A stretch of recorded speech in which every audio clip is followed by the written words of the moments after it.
দুশ্মনী মালিক, আমি জানি আমি কত কষ্টে আছি।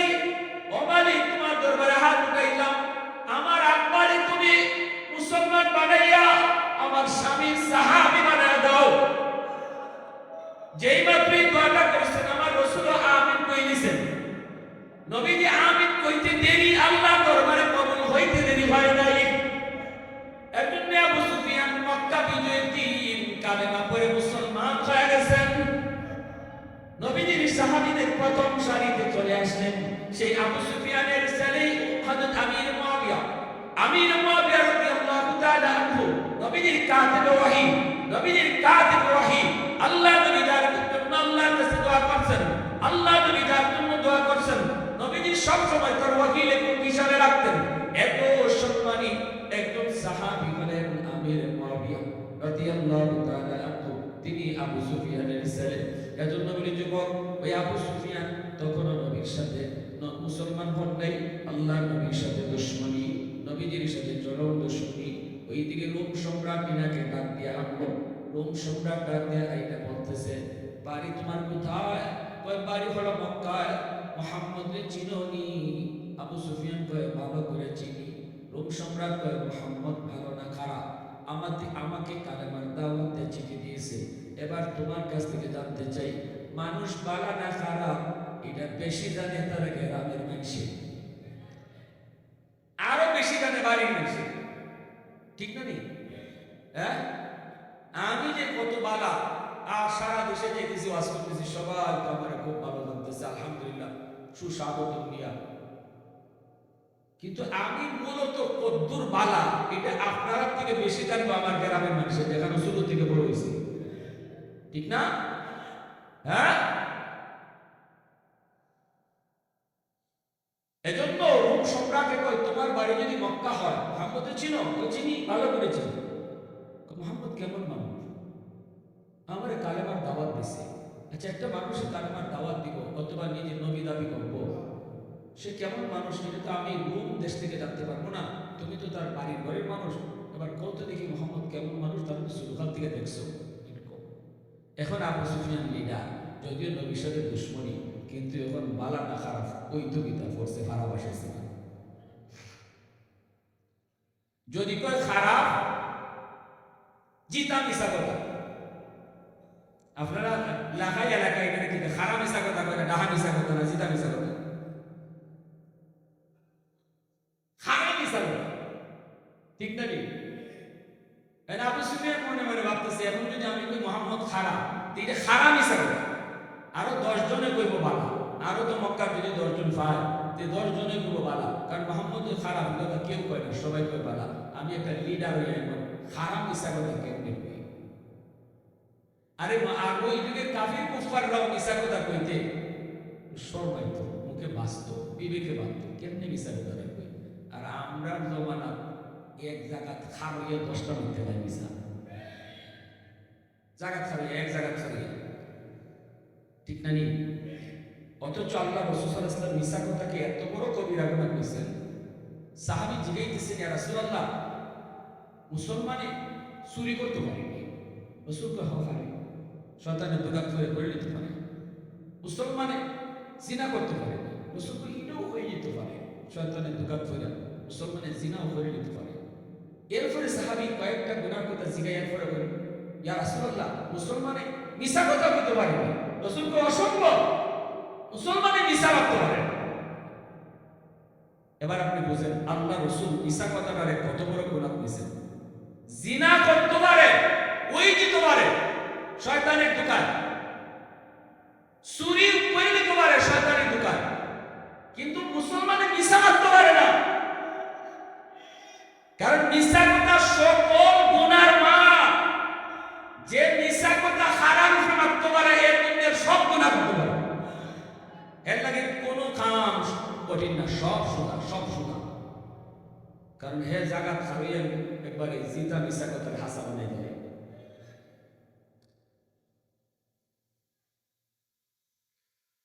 কিন্তু 3 জায়গা মিশা কথা বলে যাইতেছে,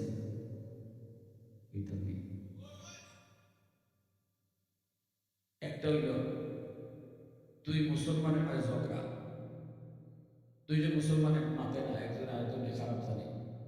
আপনি দুইজনে মিলাই দিবার লাগি দুইজনের কাছে দুইটা মিশা কথা কইছে। এর কাছে কইছেন ভাই অমুকে তোমার খারাপ জানে, তোমার গালাগালি করে লিখা রাখছে তো মানুষের দেখবে ধরুন আমি খালি এর কাছ থেকে এখন আইছি, হ্যাঁ তোমার যে গুণ গাইল এটা কিন্তু আপনি মিশা মারতেছেন। হ্যাঁ তো কি বস্তু আমার তো মানুষের ভাই এখানে আমার মন্দ গায়, এখানে আমার বিপদ করে, এখানে আমার সমালোচনা করে, দৌড়বে মানুষের দ্বারা আমি নিজে এখন আইছি, হ্যাঁ তোমার ভালো জানে। আর হেরে গে তুমি বলতেছি ভাই অমুকে তো তোমার খারাপ জানে কেটে গেছে মানুষের দেখবে আমি নাইলাম এখন এটি তোমার খালি গুণ দিয়েছে। এই দুইজনের মাঝে আপনি একটু মিশা কইয়া যে মিলাইয়া দিচ্ছেন দুইজন মুসলমানরে ভুল বুঝাবুঝি আছিল, এখানে মিশা কথাটা সব হয়ে গেছিল। আরেকটা মিশা কথা কোন যায় জান বাঁচাই বলি আপনারা মারি নিতেছে জানে মারি নেবে শরীয়তে অনুমতিটা দেওয়া হয়েছে একটু সুযোগ। একটা মিশা কথা কইলে যদি আপনার জানটা আছে এখানে শরীয়তে অনুমতি দেওয়া হয়েছে। এটা রুখসত আজিমত না, আজিমত হলো যে না আপনার জানে মারি না মারি না মিশা কথা দিতে হবে, কিন্তু রুখসত শরীয়তে রুখসতের উপরে আমল হয় যে এই অবস্থায় তুমি কইতে পারো যে হ ভাই মিশা কথা কইলে জানটা আছে। 3 নম্বর আরেকটা জায়গা আছে এটা কইতাম না, ফেস লাগিয়ে দিব। আরে ভাই ফেস লাগিয়ে দিব।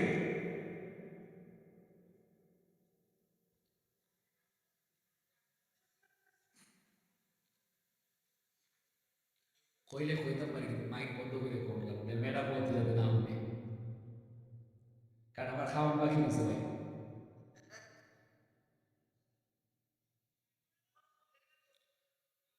ঘরের ম্যাডাম যদি মিজাজ সাপ্তান্ন হয় গরম হয় আর বাজার থেকে আপনি ওনার লাগে শাড়ি কিনে আনছেন, আনার পরে শাড়িটার দাম হলো 1000, 1000 টাকা কইলে যদি আপনি মনে করেন ঘরে আগুন লাগিয়ে দিব, কইব তোমার লাগে শাক কিলো ফ্যাক কিলো 2000 3000 2500 5000 দেন, আর আমার লাগে 500 600 আর 700 দিয়ে শাড়ি, এই শাড়ি নিয়ে তুমি পড়ো। ম্যাডাম যদি সেটা ম্যাডাম যে তুমি আয়া কইতা শাড়ির দাম 5000 দিছি এখন লাগাই গেছে। এখন আপনার ঘরে গিয়ে হাসা কথা বললে অবিশ্বাস করো তবে হুজুর গেছে কইসলাম মাইক বন্ধ করে কইতাম, কারণ এরকম আমাদের সমাজে মাসেরই না নাই। শহরে বন্ধুরে আমরা দেখি একটা সিস্টেম গ্রাম আর আছে, শহর হইছে অধিকাংশ জামাই বউরে ডরায়, হ্যাঁ গ্রামও ডরায় না, না গ্রামও ডরাইল কম, গ্রামের হিসাবটা গ্রাম বউরা জামাইরে ডরায়। আমি ম্যাক্সিমাম এর কথা বলেছি, দুই একটা হিসাবটা। শহরে বন্ধুরে আমরা দেখি জামাই ফিসিতে ম্যাডামের ফিসিতে ব্যাগ লিয়ে ঘুরে, আর ম্যাডাম এখানে এই আপনি এই এদিকে আসুন, এই সোহাগ এদিকে আসুন, মনে হয় ড্রাইভারে ডাকে নাইলে দারোয়ানটা ডাকে, তাই না করুন আমার এক মানুষ লাগবো 2 বস্তা চাও, আমি বললাম ভাই আল্লাহ তো দেখা কম দিয়েছে না 2 বস্তা চাও দেবে, খুঁজুর করে ম্যাডাম দেখে জিয়ারিলাম তুমি ম্যাডাম হিসেবে দেখি 2 বস্তা চাও দিতে মানুষ ম্যাডাম বেঁচে গেত তাই জামাই হয়েছে বিয়া করছে না বিয়া হয়েছে জোরে খাও। বর্তমান যুগে হালত তৈরি হবে আমাদের এই জমানার বিয়া বেড়াতে পারে না, বিয়া বয় আর বেটেতে জিগাইলে বেটেতে জিগাইলে কিতাব বিয়া সাথে হয়েছে নি বেটে হয় না বিয়া হচ্ছে না ওরে বাপরে কথা উল্টে গেছি। আমরাও জমানা তাছিল বেড়াইতে বিয়া করে আর ওখানে জমানা বেটেতে বিয়া করে। আমিও আশ্চর্য হয়েছি একদিন আমার মুসলিম হয় আমি বললাম কিতা আপনি ফুতের বিয়া করাইছেন নি, আমরা তো আমরা বিয়া করছি না হয় না ওদের ওখানে ফুতের বিয়া দিছি না, এবার ফুতরে বলে বিয়া দিছে না, আর জিরে জিগাইলে কোনো বিয়া করাইছে না।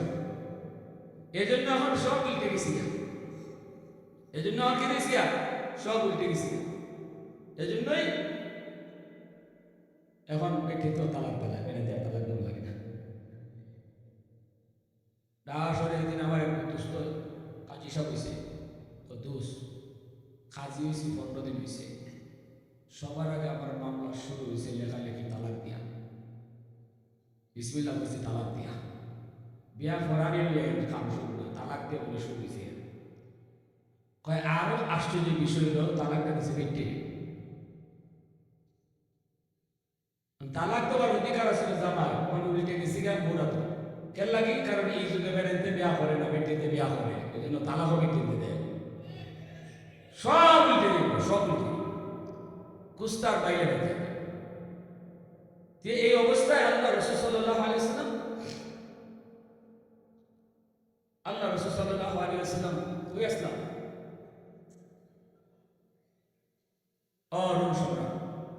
রোম সম্রাট কইতেছে, আচ্ছা কও তো মুহাম্মদ কেমন? কয় জনাব বালা না খারাপ আমি কিছু কইতাম না, আমি বুঝছি আমি একটা ফারাবাসা সিবাত হয়ে গেছি, তবে একটা কথা কই, এমন একটা কথা কইব মুহাম্মদের কথা, এই কথাটা বললে আপনি বুঝবা মুহাম্মদে হাসা কয় না মিছা কয়। আপনি কইবা বালা না খারাপ, আমি কইতাম।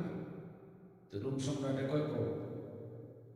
আবু সুফিয়ান কয় কথাটা হলো মুহাম্মদে কইতেছে কোন এক রাতের অল্প সময়ে মেরাজের এত বড় ঘটনা, এত বড় সফর যে আল্লাহ করাইছে, কয় বছর লাগছিল? এটা জানেন না আপনারা? ইয়া আল্লাহর ঘন্টাও না, আল্লাহ রাসূল বিছনা থেকে যে উঠতে গেছে, এই বিছনার গরম এখনো কমছে না। ওযু করছেন, ওযুর পানি জায়গা পর্যন্ত গেছে না করাইয়া, ঘরের শীতকাল এখনো লড়ে। এই এতটুকু সময়ের ভিতরে আল্লাহ হাজার মাইল পানি দিয়া নিছেন বাইতুল মুকাদ্দাসে, সময়টা আল্লাহ আটকাই দিয়েছেন জায়গা। আল্লাহ কইছেন সময় জায়গা থাকতে যাও, আমার দোস্তর এখন একটা সফর হইব, যে সফরটা দুনিয়ার মানুষের ব্রেইনে চিন্তা করলে হ্যাক মারব, আমি করাম, এটা আমার কুদরত। আল্লাহু আকবার বলুন। যখন ওই সময়টা আল্লাহ আটকাই দিয়েছেন, নবীর বাইতুল মুকাদ্দাস দিয়েছেন, এখান থেকে আল্লাহ নবী আল্লাহ সাত আসমান পাড়ি দিয়ে আল্লাহর সাথে কথা কইছেন, নামাজ নামক হাতি আল্লাহ নিজের হাতে দিয়ে দিয়েছেন, এরপরে সাত আসমান থেকে আল্লাহ রাসূলকে আল্লাহ আবার নামাইছেন, নবীরে আবার বাইতুল্লাহ আনাইছেন, সময় দিয়েছে মাত্র কয়েক মিনিট। এই ঘটনা যখন রাসূল মক্কার মানুষে শোনাইছেন, আবু সুফিয়ান সহ লিডাররা নবীরে নিয়ে টিটকারি মস্কারি করতেছে। কইটা মানুষ, এটা ভালো মানুষের কথা, এটা মাথা সুস্থ মানুষের কথা, এটা পাগলে নিয়ে আমি বিশ্বাস করবো, রাসূল নিয়ে মস্কারি করে। ওই কথাটাই আবু সুফিয়ানে ওই রোম সম্রাটকে বনাইতেছে। কয় আচ্ছা কর, আপনি অল্প সময়ের ভিতরে এত লম্বা সফর করে গেছে, এটা কি কোনো সুস্থ মানুষের কথা? এটা বিশ্বাস হয়? রোম সম্রাট না, এটা তো কোনোদিন বিশ্বাস হয় না। কত হ্যাঁ কিন্তু এরকম করে। রোম সম্রাটে হয় কি কইতো, হের মাথায় তো পুরো ডাবল হ্যাং মারছে, মোবাইল হ্যাং করে না, এবার এর ব্রেন হ্যাং মারছে। আমার বাইরে ভিতরে যুব রোম সম্রাট এইবার বলতেছে, কেমনে বুঝি কেমনে বলি, এটা তো ব্রেইনে কোলায় না, ব্রেইনে তো কোলাই তুই না, কারণ ঘটনাটা ঘটাইছে আল্লাহ। এটা হলো আল্লাহর কুদরত। মানুষের ক্ষমতা যেখানে শেষ, আল্লাহর কুদরত সেখান থেকে শুরু হয়। আমার আপনার চিন্তা যেখানে শেষ, সেখান থেকে আল্লাহর কুদরত শুরু হয়। আমার সংগীতি, আমার বিজ্ঞানীর বিজ্ঞান যেখানে গিয়ে শেষ হবে, আল্লাহর কুদরত সেখান থেকে শুরু হবে। কিনা জোড়া বলে? রোম সম্রাট কয় না, বিশ্বাস তো হয় না। পুরা দরবার নীরব নিস্তব্ধ হয়ে গেল। আবু সুফিয়ানের এক বক্তব্যের সবাই নীরব, সব ঠান্ডা। এটা তো মানুষের বুদ্ধি দায়িত্ব না। আল্লাহ পাক কয় এটা তোমাদের ব্রেইনে আসবে না, এটা তোমাদের যুক্তিতে আসবে না, এটা তোমাদের ব্রেইনে ক্যাচ করবে না, তোমরা হজমই করতে পারবে না। এজন্যই তো আমি আল্লাহ আমার বন্ধুর এই সফর কাহিনী যখন তোমাদেরকে শোনাবো, শোনানোর আগে সুবহানাল্লাহ কয় দিছি। সুবহানাল্লাযী আসরা বিআবদিহি লাইলাম মিনাল মাসজিদিল হারাম ইলাল মাসজিদিল আকসা। আল্লাহ পাক ও দুনিয়ার মানুষ, আমি আমার বন্ধু একটা সফর কাহিনী তোমাদেরকে শোনাবো। এই সফর কাহিনী শোনার আগে তোমরা সুবহানাল্লাহ পড়ো, আল্লাহু আকবার বলো। কারণ আমি আল্লাহ তোমাদেরকে এমন একটা কাহিনী শুনাইতেছি, এই কাহিনী তোমাদের ব্রেইনে আসবে না, এই কাহিনী তোমাদের বুদ্ধিতে কখনো আসবে না।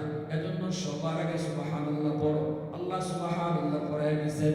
যেই মাত্র এই ঘটনাটা আবু সুফিয়ান এই রোম সম্রাটের সামনে কইল, দরবার নীরব নিস্তব্ধ হয়ে গেল। ওই মুহূর্তে একজন বৃদ্ধ মানুষ খ্রিস্টান পণ্ডিত, এই মানুষটাই তারা বলতেছে যাবো না, আমাকে একটু সুযোগ দিবেননি, আমি আরবি ভাইটারে কয়েকটা প্রশ্ন করব। কয় ঠিক আছে তুমি প্রশ্ন করো। ওই খ্রিস্টান পাদ্রী ডাক দেয়া কয় ভাই আমি আপনার একটা প্রশ্ন করি, বাড়ি কই কইছে? বাড়ি মক্কায়। মুহাম্মদুর রাসূলুল্লাহর চিনেন? কয় হ্যাঁ। যেই রাতের ঘটনাই নেই, এই ঘটনা যেই রাতে ঘটছে এই রাতটা আপনার মনে আসেনি? আবু সুফিয়ান কয় মনে থাকবে না কেন? গেল রজব মাসের 26 তারিখ দিবাগত রাত। সাথে সাথে ওই খ্রিস্টান পণ্ডিত কয় যাব না, এটা যদি রজব মাসের 26 তারিখ দিবাগত রাতের ঘটনা হয়, ওই রাতের জ্বলন্ত সাক্ষী হইলাম আমি নিজে। কেমনে? আমি মসজিদে আকসার খাদেম, এশা নামাজের পর, ওই রাতে এশা নামাজের পর আমি সবগুলি দরজা জানালা বন্ধ করেছি, কিন্তু মেইন দরজাটা বন্ধ করতে পারি নাই। হাজারো চেষ্টার পর দরজা বন্ধ করতে পারি না। বারবার নিয়ে আসলাম, সবাই মিলে চেষ্টা করি, দরজা লাগে না। মনে হয় উপর থেকে পাহাড় চাপা দিয়া কেউ রাখছে, মনে হয় কারো আদেশে দরজাটা নড়ে না, অনেক শক্ত হয়ে আছে।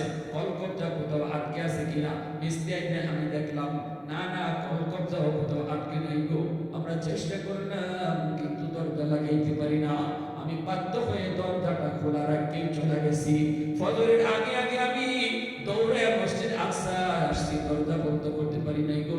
আইসা দেখি মসজিদে আকসার সামনে বালুর উপরে হাজার হাজার মানুষের পায়ের দাগ।